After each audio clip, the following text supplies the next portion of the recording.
kind of developed this on my own. When I started painting again, as I said, I started painting plein air and sort of alla prima, wet paint into wet paint. When I moved into my studio, I didn't have to work as fast, which has its pluses and minuses. It's nice to work fast and as the light changes outside. And then I started working with gouache quite a bit while I was starting to work in oil paint inside again.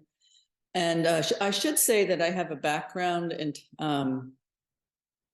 I studied painting in college, but I did a lot of textile design, computer aided when that was first happening in the 80s.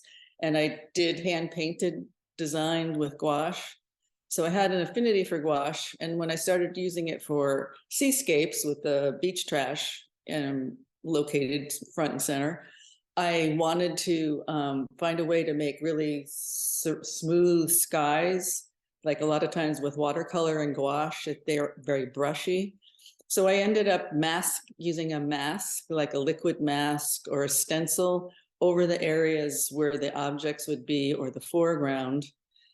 So I could brush this color on and get these smooth gradations like you might see in the painting behind me.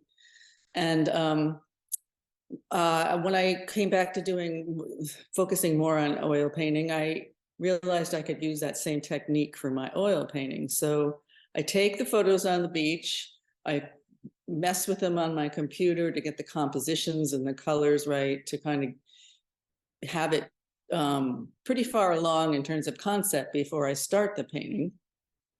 And then I transfer the silhouette of the image or that might be poking up into the sky.